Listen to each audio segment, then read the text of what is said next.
Hello students, botany के lecture में आज जो हम टॉपिक पढ़ने जा रहे हैं बहुत ही इम्पॉर्टेंट और इंटरेस्टिंग टॉपिक है जो हर किसी के लिए यूजफुल हो सकता है। उसका नाम है विटामिन्स। क्या होते हैं विटामिन्स, कितने प्रकार के होते हैं, इनका क्लासिफिकेशन क्या है, इनकी इम्पॉर्टेंस क्या है, इनके फंक्शंस क्या हैं और इनकी कमी से क्या रोग हमारी बॉडी में हो सकते हैं और इन की कमी को दूर करने के लिए हम किन सोर्सेज को यूज कर सकते हैं, यानी कि इन विटामिन्स के सोर्सेज क्या हैं, किस प्रकार ये फंक्शन करते हैं। तो आज के वीडियो में हम जानने वाले हैं विटामिन्स के बारे में। पहले बात करते हैं कि कुछ जनरल इंट्रोडक्शन की। They are all organic substance present in food in small quantity. Actual में विटामिन को यदि हम डिफ़ाइन करें तो किस प्रकार से डिफ़ाइन कर सकते हैं कि यह ऑर्गेनिक सब्सटेंस होते हैं और बहुत ही कम क्वांटिटी में फूड में पाए जाते हैं। अब बात करते हैं इसकी हिस्ट्री की, इंट्रोडक्शन की। यद्यपि विटामिन का इतिहास बहुत पुराना है, परंतु इसकी जो डिटेल स्टडी है वो 20वीं शताब्दी से प्रारंभ हुई। क्रैमर नामक साइंटिस्ट ने 1720 तथा जेम्स लिंड ने 1753 में सिट्रस फ्रूट के जूस से स्कर्वी रोग को ठीक किया है। इसी प्रकार एज़ेगमैन ने 1897 में राइस से बेरी रोग ठीक किया। इन ऑब्जर्वेशन के आधार पर जो फुंक नामक साइंटिस्ट थे, फुंक एंड हॉपिन, ने बेरी व स्कर्वी नामक डिजीज़ का कारण पोषक तत्वों की कमी बताया कि जो डिजीज़ होती हैं वो एक्चुअल में एक पोषक तत्वों की कमी की वजह से होती है। उनके अकॉर्डिंग एनिमल्स, विशेषकर ह्यूमन फूड में कुछ विशेष प्रकार के पोषक तत्वों का होना आवश्यक है जिनकी एब्सेंस में डिजीज़ हो जाती है। उनकी कमी हो जाएगी, उनकी डिफिशियंसी हो जाएगी तो डिजीज़ हो जाएगी। इन वाइटल इंपॉर्टेंस के सब्सटेंस को प्योर फॉर्म में आइसोलेट करने के इतिहास में पहली सफलता फुंक नामक साइंटिस्ट को मिली जब उन्होंने राइस ब्रांड से बेरी नामक डिजीज़ को ठीक करने वाले पदार्थ को आइसोलेट किया। इस पदार्थ की केमिकल एनालिसिस से ज्ञात हुआ कि यह एक अमीन था, अतः इसी बेस पर इन वाइटली इम्पॉर्टेंस पदार्थ का नाम विटामिन रखा गया। परंतु 1917 के आसपास अनेक ऐसे पदार्थ प्योर फॉर्म में प्राप्त किए गए परंतु वह अमीन नहीं थे, अतः यह निष्कर्ष निकाला गया कि इन सब्सटेंस का अमीन होना आवश्यक नहीं है। इन पदार्थों का नया नाम इसलिए विटामिन रखा गया और ये विटामिन ह्यूमन बॉडी में विभिन्न टाइप के सब्सटेंसेस या कभी कभी रेडिएशन से के माध्यम से भी पहुंचते हैं। यद्यपि प्रत्येक विटामिन का कुछ स्पेसिफिक रोल होता है, परंतु कुछ विटामिन जो होते हैं मोस्टली जनरल ग्रोथ और डेवलपमेंट को प्रभावित करते हैं। ठीक है, तो ये रहा इसका हिस्ट्री की बात। इंट्रोडक्शन में हम देखें, the word vitamins comes from the Latin word vita means life. जो विटामिन वर्ड है वो लैटिन भाषा के शब्द वाइटा से उत्पन्न हुआ है जिसका मीनिंग है लाइफ। देखिए कितनी इंपॉर्टेंस है विटामिन की। जो वाइटा का मीनिंग होता है वो होता है जीवन, life. Vitamin are organic compounds in food that are needed in very small amounts for growth and maintaining growth good health. तो विटामिन जो होते हैं एक प्रकार से ऑर्गेनिक कंपोनेंट्स होते हैं जो फूड में पाए जाते हैं, बहुत कम क्वांटिटी में फूड में पाए जाते हैं और ह्यूमन बीइंग्स की ग्रोथ तथा डेवलपमेंट के लिए आवश्यक होते हैं, गुड हेल्थ को मेंटेन करने के लिए आवश्यक होते हैं।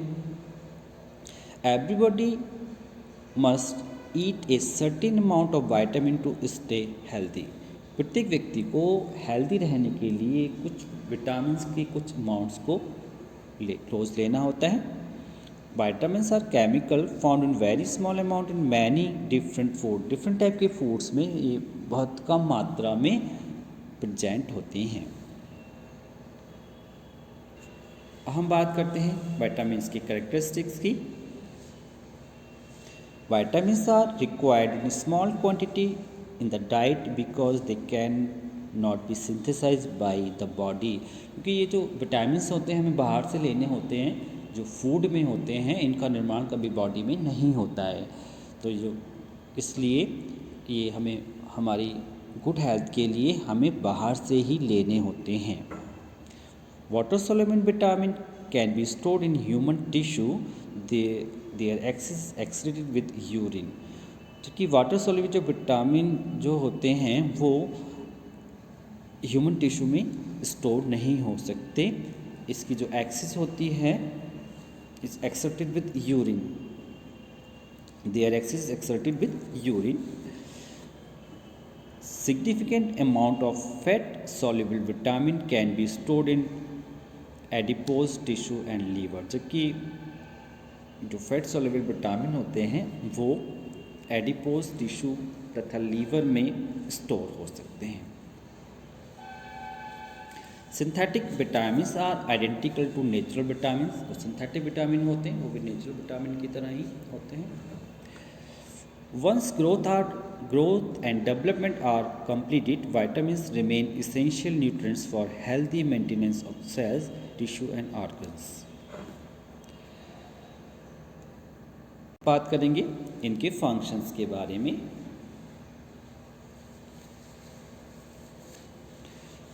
Vitamins are helpful for the health and life of the body in following respect. जो विटामिन्स होते हैं बॉडी के डेवलपमेंट तथा हेल्थ के लिए बहुत आवश्यक होते हैं। किन एस्पेक्ट में आवश्यक होते हैं उनकी बात कर रहे हैं। They build up the resistance of body against disease, यह बॉडी में रेसिस्टेंस पावर डेवलप करते हैं। पर्टिकुलर विटामिन्स होते हैं, जैसे हम विटामिन सी की ही बात करें तो बॉडी में रेसिस्टेंस उत्पन्न करता है डिजीज़ के अगेंस्ट। अभी भी हमने देखा था कोरोना के दौरान जो डॉक्टर द्वारा विटामिन सी की जो टैबलेट्स थी वो सजेस्ट की गई थी बॉडी की रेसिस्टेंस के लिए। तो देखा कि विटामिन जो होते हैं वो डिजीज़ के अगेंस्ट बॉडी में रेसिस्टेंस उत्पन्न करते हैं, इम्यूनिटी पावर को बढ़ाते हैं। Prevent and cure various disease caused by deficiency, बहुत सारी डिजीज़ को रोकने से, डिजीज़ को होने से बचाते हैं, क्योंकि डिफिशियंसी से इनकी जो डिफिशियंसी यदि होगी तो क्योंकि हर डिजीज़ का जो कॉज होते हैं वो पैथोजन नहीं होते हैं, कुछ डिजीज़ मिनरल न्यूट्रिशन की कमी से भी बॉडी में हो जाती हैं। तो इनकी डिफिशियंसी यदि पर्टिकुलर विटामिन को हम नहीं ले पा रहे हैं तो जो डिफिशियंसी होगी उससे कुछ रोग उत्पन्न होंगे बॉडी में। Had the digestion and utilisation of mineral salt and carbohydrates in the body, stimulate and give strength to digestive and nervous system, digestion और नर्वस सिस्टम को स्ट्रॉन्ग रखने में ये हेल्प करते हैं। हेल्थ प्रोटेक्शन, हेल्थ को protect करते हैं। Help maintenance of proper health and normal growth. इस प्रकार हमने देखा कि विटामिन्स के क्या क्या फंक्शन हो सकते हैं। अब हम बात करेंगे क्लासिफिकेशन की। एक प्रकार से हम क्लासिफिकेशन के को चार्ट के द्वारा समझें तो विटामिन्स तो होते हैं दो प्रकार के होते हैं। सॉल्युबिलिटी के आधार पर इनको हम दो टाइप में डिवाइड कर सकते हैं। तो वाटर सॉल्युबल होता है और एक होता है फैट सॉल्युबल। यदि हम वाटर सॉल्युबल को देखें, देखिएगा वाटर सॉल्युबल दो प्रकार के हो सकते हैं, नॉन बी कॉम्प्लेक्स और बी कॉम्प्लेक्स।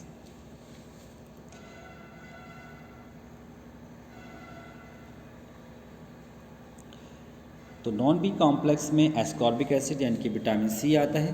बी कॉम्प्लेक्स में तीन प्रकार के विटामिन हम देख रहे हैं, देखिएगा। एक तो एनर्जी रिलीजिंग होते हैं, एक हेमेटोपॉलिटिक होते हैं और अन्य अदर्स में आते हैं। तो देखें यदि हम नॉन बी कॉम्प्लेक्स में एस्कॉर्बिक एसिड आ गया, बी कॉम्प्लेक्स में जो एनर्जी रिलीजिंग विटामिन्स हैं उनमें जो विटामिन्स आते हैं वो B1, B2, B3, biotin and pantothenic acid आता है। विटामिन B1 को थायमिन बोलते हैं, B2 को राइबोफ्लेविन, B3 को नियासिन, ब्लोटिन एंड पेंटोथेनिक एसिड इसके अंतर्गत आते हैं। जबकि हीमेटोपोलिटिक विटामिन्स के अंदर फॉलिक एसिड और विटामिन B12 आता है।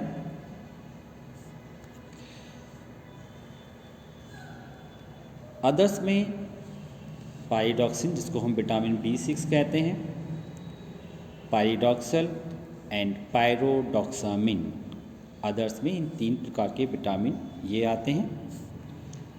तो ये तो रहे water soluble vitamin, non B complex and complex. और बी कॉम्प्लेक्स को फिर से 3 पार्ट में डिवाइड किया गया, energy releasing, haematopoietic and others.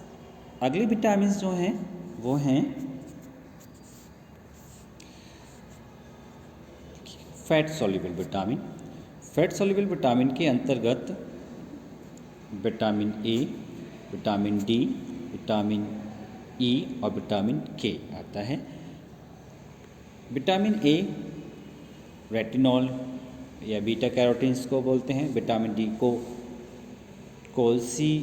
कोलिकैल्सिफेरॉल बोलते हैं, जबकि विटामिन के फिल्लोक्विनोन्स और मैनाक्विनोन्स के रूप में पाया जाता है, और विटामिन ई को टोकोफेरोल्स कहते हैं। तो इस प्रकार हमने देखा कि विटामिन्स को फैट सॉल्युबल और वाटर सॉल्युबल 2 मेजर क्लासेस में डिवाइड किया जा सकता है उनकी सॉल्युबिलिटी के आधार पर, और वाटर सॉल्युबल को नॉन बी कॉम्प्लेक्स और बी कॉम्प्लेक्स में डिवाइड किया जा सकता है, जबकि बी कॉम्प्लेक्स को फिर से 3 पार्ट्स में डिवाइड किया जा सकता है, एनर्जी रिलीजिंग हैं, हीमेटोपोलिक हैं और अन्य